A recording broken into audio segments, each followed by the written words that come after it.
if you weren't listening yesterday or just didn't know what happened, Saturday in Utah, Montgomery screamed at Brad Marchand on the bench pretty forcefully and then even went over there and gave him a little shove in the back, which you just don't see nowadays in sports at all. And certainly haven't seen this with this Bruins team where coaching the players too hard is frowned upon. At least it cost the previous coach's job.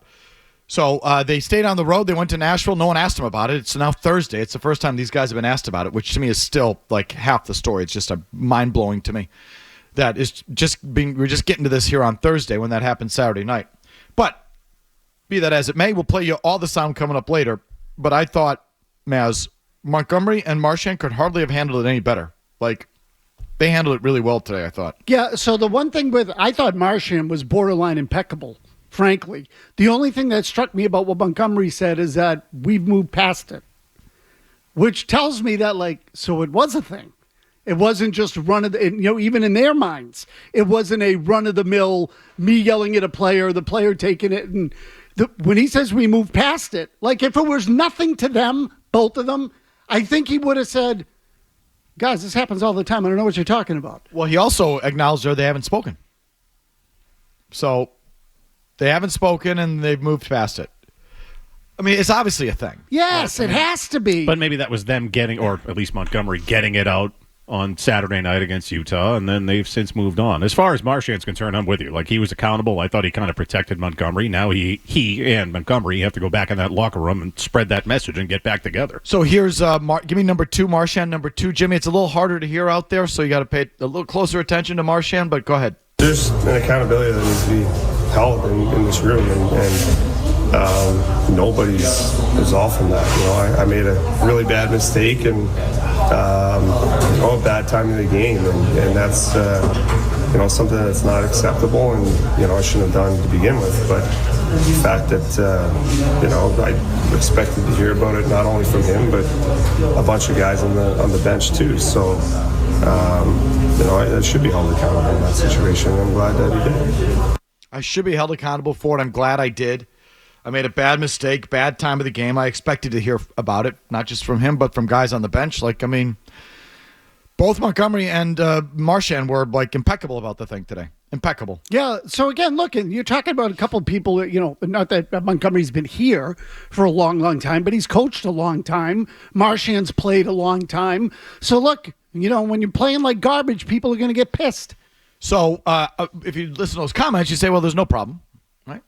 No issue. Except, again, because we're getting to this so late in actually covering the story, there's been a game in between when it happened and today. And in that game, they fell flat, laid an egg, couldn't even score against a winless hockey team, who's got a great goalie and all that. I'm, again, as usual, embellishing a little bit. But, I'm not embellishing the fact you got shut out by a team that hadn't won this year. So it's not like Montgomery did that and all of a sudden everybody woke up. It was just kind of the opposite.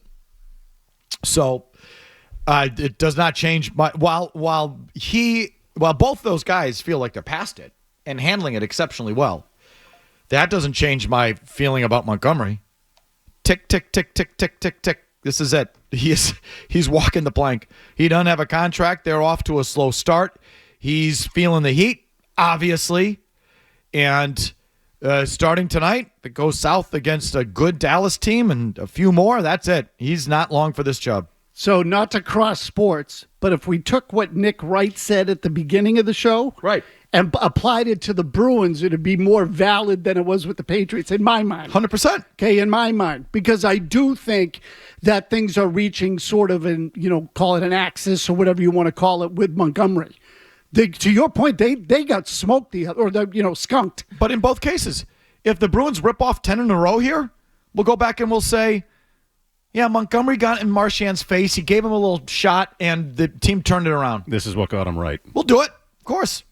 And if the Patriots, not that they could possibly rip off 10 straight, but you know what I mean, play better, just do that. We'll say Mayo challenged the team, and they responded. I'll react to the results. But if it goes the other way, I'm going to react to the results. That, Montgomery pushed every button he could push to the point where he quite literally pushed his captain. and it didn't improve matters. It fell on deaf ears, and no one responded. He's got to go. And same with Mayo, although we know he's going nowhere because he's the chosen one. Montgomery, just another Bruins coach hired to be fired. If you like that clip, check out more videos from Felger and Mazz here. For more Bruins analysis and opinion, hit this playlist. And for all the latest from the Sports Hub, download the app at 985thesportshub.com.